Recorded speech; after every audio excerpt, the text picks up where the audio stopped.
Bonjour à tous et j'espère que vous allez bien. Alors aujourd'hui je vais faire une vidéo surtout pour les débutants, en fait pour leur montrer qu'est-ce qu'il faut acheter au début, parce que je vois pas mal de gens qui se posent la question, voilà moi j'ai un budget de 200 €, qu'est-ce que je dois acheter, j'ai envie de commencer, j'ai vraiment envie de commencer, j'ai que 200 €, 300 €, 400 €, qu'est-ce que je dois prendre, qu'est-ce que je dois acheter. Donc dans cette vidéo je vais essayer de vous répondre sur ça. Je vais m'appuyer sur le site Banggood, qui eux vous savez ils m'aident et tout, et ils m'envoient du matériel pour que je le teste tout simplement. Du coup, ben voilà, je vais vous montrer un peu tout le matos qu'il y a dessus parce que sur Banggood, pour moi, c'est là où c'est le moins cher. Je vais vous montrer un setup qui est bien pour les débutants et aussi pour bien avancer, bien continuer. Donc c'est un setup qui pourrait m'aller à moi aussi maintenant, avec mon niveau actuel, largement. Donc, attention, il y a plein de trucs qui sont pas dans l'ordre. Comme vous voyez, clac clac clac, j'ai mis tous ces composants et on arrive à un prix de 400 balles. Donc ça, 400 balles, j'ai pas réussi à faire moins. Même ça va vous faire un peu plus, donc c'est pour ça que je vous préconise quand vous débutez de vous mettre un budget de 500 € en dessous. Ça va être compliqué, vous pouvez y arriver si vous achetez des choses d'occasion sur le coin là, sur Facebook et tout, mais neuf ça va vraiment être compliqué. En tout cas il faut jamais cracher, il faut avoir vraiment de la chance, mais en général ouais, il faut débourser 500 balles je pense. Donc là je vous ai fait un panier avec des bons composants qui sont pas chers. Qu'est-ce que je veux dire, c'est pas du haut de gamme, c'est pas du bas de gamme, donc c'est des bons composants qui sont bien en fait, qui ont un bon rapport qualité-prix. Alors voilà, ça c'est quoi? C'est une gaine thermo, donc ça va être très bien pour vos batteries, pour les protéger. Ce que je fais toujours pas, et j'en ai commandé pour, parce que je dois acheter des batteries, et je vais tout simplement les protéger avec ça. Donc on voit c'est pas très cher. Un buzzer, ça c'est ce que j'avais avant. Je vous montrerai dans la vidéo, enfin vous l'avez vu déjà la vidéo avec Rémi. Moi c'est pas le même, c'est un plus gros, donc mais là j'ai pris le moins cher parce que c'est pas vital non plus. Alors qu'est-ce que c'est? Protège moteur, je pense que c'est nécessaire, mais faites attention avec les protège moteurs. Si vous êtes dans un lieu vraiment très sec où il y a de la poussière et des gravats, des cailloux, et que ça rentre entre le protège moteur et le moteur, c'est vraiment dangereux. Je vous dis soit de pas les mettre, ou soit de mettre un protège moteur qui englobe pas le moteur, mais juste qui fait genre une espèce de pic, je sais pas trop comment vous expliquer. Mais parce que si les cailloux rentrent entre le moteur et le protège moteur, ça fait des dégâts quand ça tourne. Après votre moteur est tout rayé. Sur celui-là, voilà c'est mon proto. Et sur celui que j'avais avant, j'avais pas de protège moteur parce que justement j'avais ce problème de cailloux qui rentraient, c'était chiant. Enfin en Écosse c'était plus la boue qui rentrait et c'était vraiment super chiant pour nettoyer. Donc du coup j'en ai pas mis, mais je mets des protections, une excroissance du carbone on va dire, et je mets un peu aussi une protection de TPU. Donc là je vous ai mis un espèce de support caméra pour micro caméra qui est juste en dessous, une micro Sparrow, parce que pour le prix je trouve qu'elles sont bien, pour le poids elles sont bien. Après pour les lentilles c'est des lentilles plus petites, je sais pas si elles sont moins chères, je crois que c'est à peu près le même prix que des lentilles classiques. Mais voilà, moi je suis parti sur cette option. Après si vous préférez des caméras classiques, vous pouvez aussi, y a pas de souci. Ce qui change c'est juste la taille, celles-ci sont vraiment plus petites, vraiment plus légères, et elles ont une petite lentille, donc la qualité vidéo peut être un peu dégradée, mais ça c'est pas hyper... Enfin la différence c'est pas ouf non plus quoi. Alors là des straps, donc que ce soit ceux-là ou d'autres, peu importe, en gros il vous faut des straps batterie, que ce soit pour votre batterie ou pour votre GoPro si vous voulez mettre une GoPro. Et que vous avez un support caméra externe on va dire, enfin qui est pas fixé à votre châssis. Voilà, ça c'est un lipo bag pour protéger vos batteries dans le transport. En tout cas c'est pour prévenir d'un feu. Si vous avez des batteries qui prennent feu dans un sac, ça peut faire des dégâts de ouf. Donc du coup que vous ayez ça, ça limite les dégâts on va dire. Donc vous en prenez un ou deux, ça peut être pratique, c'est très utile. Je pense que c'est essentiel, faut pas négliger ça. Après donc là je vous ai mis un FR Sky XSR. Je vous préconise les RXSR, moi c'est ce que j'ai, ou les XM+, mais là ils étaient pas en stock. Du coup j'arrivais pas à mettre, il fallait que j'ai un prix là pour vous donner, pour que ce soit visuel pour vous. Donc peu importe que ce soit un FR Sky, mais moi je vous conseille le RXSR et le XM+. Alors là c'est des vis, des écrous, pardon, pas des vis, des écrous pour vos moteurs, donc que vous en ayez en rab, c'est toujours utile. Ok, en gros il vous faut soit du XT60 avec des câbles, soit un truc qui est directement fait, donc ça c'est ce que vous allez brancher, c'est ce que vous allez souder à votre machine là, c'est ce qu'on voit ici là, clac, c'est ça, le petit truc qui sort pour brancher votre batterie. Après, qu'est-ce qu'il vous faut? Des antennes en rab. Je pense que pour le VTX c'est pas mal. Donc là, comme vous pouvez voir, c'est des petites antennes parce que j'ai choisi un VTX 03. Je vais vous montrer après. Donc il vous faut des hélices, que ce soit celle-ci ou d'autres. Celles-ci, elles sont plutôt fragiles, elles sont cassantes. Pour des hélices de bonne qualité, il va falloir débourser pas mal d'argent. Donc franchement, je sais pas trop. Moi, je vole avec des HQ Props. Ça coûte une blinde, mais c'est solide. Franchement, on peut cracher pas mal de fois et voler encore avec. Il n'y a pas de souci à ce niveau-là. Maintenant, on va passer sur le châssis. Donc, peu importe le châssis. Là, j'ai choisi un châssis que j'ai. C'est justement le Genius 215. Donc, je crois que c'est une copie du QAVX, je sais pas trop quoi, de chez Luminier. Alors, c'est un bon châssis. Moi, avant, j'avais le Realhack X210. C'est juste, la différence c'est qu'il y a le X210 c'est une monoplate, donc ces 4 bras ils sont tous assemblés, et là c'est des bras séparables. Donc avec les deux j'ai fait des beaux crashs et j'ai jamais cassé de bras. Donc voilà, ce type de châssis c'est vraiment pas mal, vous en avez pour une vingtaine d'euros. Après les moteurs, j'ai choisi des IMAX RS 205, c'est des moteurs qui datent un peu, mais qui sont relativement fiables et solides. Après vous pouvez partir sinon pour un peu moins cher je pense, pour des Racer Star. Mais là, vous avez quand même une... ça va être très bien pour débuter, mais par contre, si vous évoluez vite, vous allez être un peu limité par les performances de ces moteurs. C'est des moteurs qui sont relativement solides, je trouve. En tout cas, moi, j'en ai cramé qu'un. Après, j'ai jamais payé de cloche, trucs comme ça. Mais par contre, niveau performance, c'est là où ça pêche. Ils sont pas vraiment hyper péchus, quoi. Alors maintenant on va passer au système FPV. Donc le FPV, on va partir sur un masque. Enfin moi je partirais sur un masque si je débutais pour pas trop cher. Donc soit sur un EV800 ou un V800D. Donc là la différence c'est qu'il y a une ou deux antennes. Quand on débute je pense une antenne ça peut suffire. La deuxième antenne c'est une antenne patch que vous allez mettre. C'est pour aller un peu plus loin.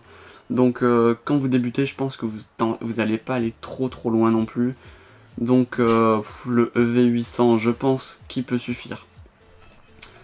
Après on va partir sur un chargeur. Moi je vous parle à chaque fois de matos que j'ai pu tester. Donc c'est pour ça que je vous le présente en fait. Parce que les autres il y en a peut-être des choses qui sont mieux. Mais en tout cas je le sais pas, je les ai pas testés. Donc moi je vous parle de ça. Donc là moi j'ai le chargeur Ultra Power. Il coûte un peu cher, 67 €. Sinon vous avez le chargeur vraiment simple. C'est le IMAX B6 que j'avais aussi. Une seule sortie qui coûte peut-être 20 €. Voilà, moi j'avais débuté avec ça, il m'allait bien.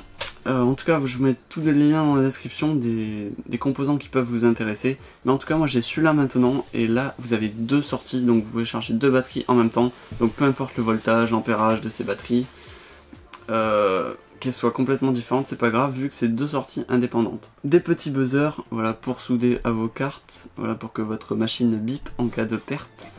Voilà, je vous parlais aussi du Ishin VTX 03, ça c'est un mini VTX, attention il fonctionne en 5 volts, moi la dernière fois j'en ai cramé un, j'avais oublié qu'il fonctionnait en 5 volts et pas en 12 volts, du coup ça fait de la fumée, mais voilà, moi je vous le conseille, en tout cas moi je l'avais sur une machine, et ouais que ce soit en 200 mW, vous pouvez aller vraiment loin, et il est vraiment minuscule, donc si vous avez un petit châssis, moi ce VTX je l'aime bien, en plus l'antenne elle est vraiment très petite donc elle est protégée en cas de crash. C'est pas comme une grosse antenne où ça peut se plier, se tordre, enfin voilà. Et niveau portée comme je vous l'ai dit c'est pas mal, c'est pas dégueulasse. Et niveau réception vidéo, très bien quoi. Alors maintenant on va passer plus carte de vol et là je vous ai mis des 4 pièces.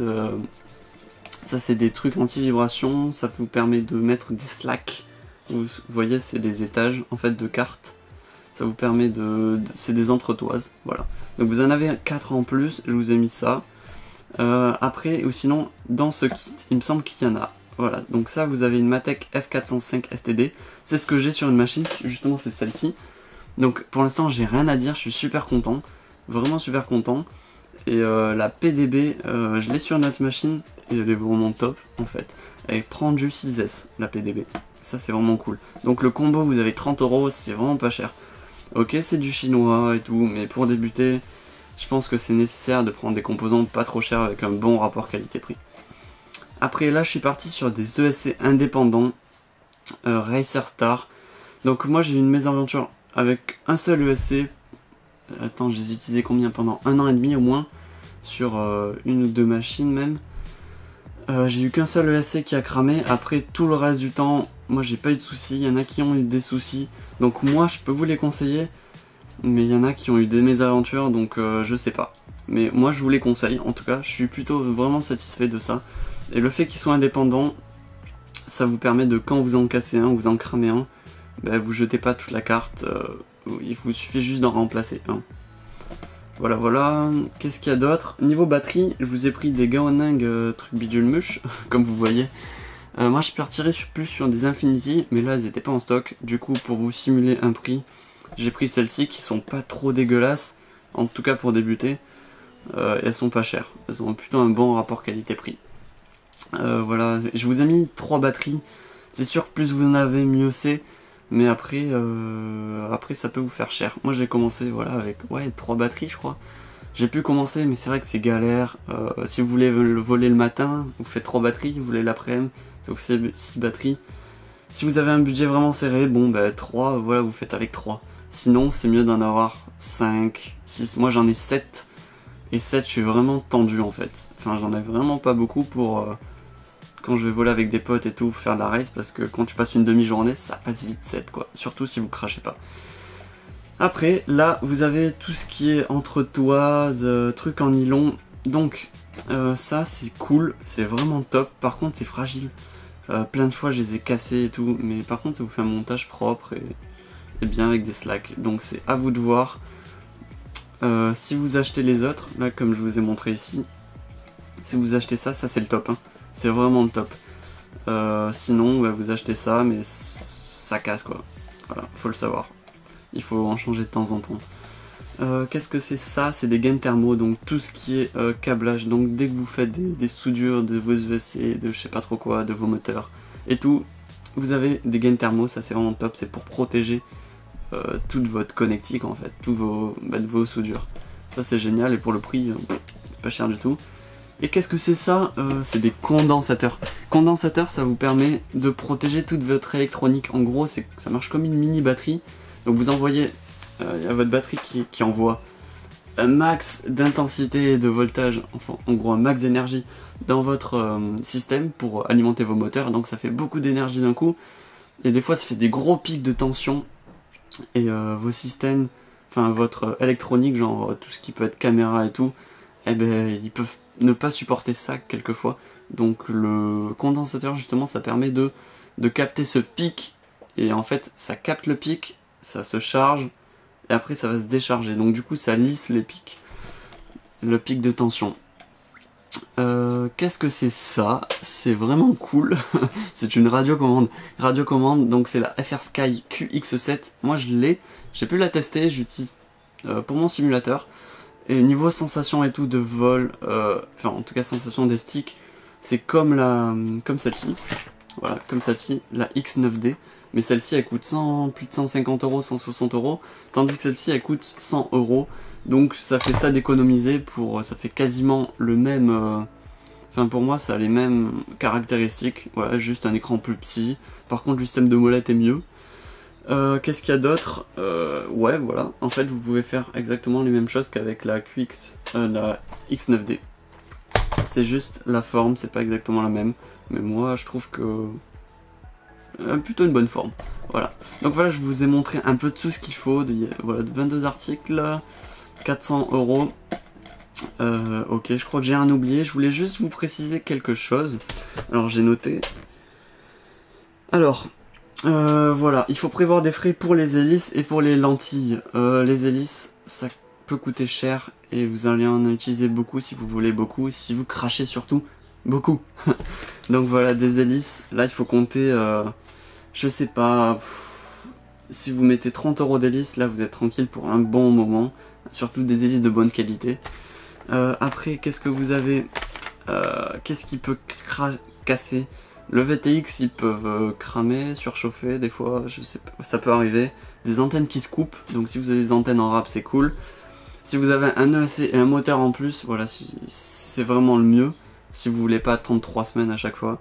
Donc si vous avez 500 euros, justement, les 100 euros pour investir, c'est là-dedans. Dans un moteur en plus, dans un ESC en plus, dans un VTX en plus, à la limite dans des antennes de RX, c'est des petites antennes que quand vous en coupez un, des fois ça peut être chiant de la réparer, donc vous le changez directement, ça peut être bien. Des hélices, des lentilles, je sais pas si j'avais redit. Voilà. Après, il faut rajouter à ça tout ce qui est outillage. Donc généralement, ça, vous avez quand même pas mal d'outils chez vous. Enfin, en tout cas, moi j'en avais. Donc tout ce qui est outils, c'est fer à souder. Si vous en avez pas, vous achetez un fer à souder à 10 balles, ça peut le faire, ça le fait amplement au début, ça va être un peu chiant pour les trucs précis. Sinon vous avez le TS100, c'est un fer à souder électronique que j'ai et il est vraiment génial, il est juste magique ce truc. Je crois que j'ai fait une vidéo dessus. Voilà, il vous faudra des tournevis pour visser tous les vis là, et aussi voilà, des vis avec des têtes hexagonales, parce qu'il y en a pas mal, c'est tout ce qu'on utilise, des têtes hexagonales pour nos vis, pour notre châssis, ouais, quasiment. Et tout, après il vous faut tout l'outillage pour serrer les écrous vis, voilà. Après ce qui est important pour moi, c'est un pistolet à colle, voilà, vous pouvez en acheter pour pas trop cher. Et ça franchement c'est hyper utile, dès que vous voulez arranger un truc, fixer une caméra, protéger des trucs, j'en sais rien, en mettre sur vos fils pour protéger. En tout cas, moi je trouve ça super cool, c'est super utile, ça m'a vraiment été utile. Et pour avoir une machine, on va dire, pas de compète mais résistante et tout au crash, la cold shot ça permet de tout fixer, que rien ne bouge. Et ça, franchement, c'est un gros avantage. Voilà, je crois que j'ai terminé. Donc, comme d'habitude, là je vais tout vous mettre en description. Je vais essayer de tout bien vous classer, avec aussi des options secondaires, voilà, comme je vous ai dit pour les moteurs, les ESC ou quoi. Voilà. Si vous avez des questions, n'hésitez pas en commentaire à me les poser.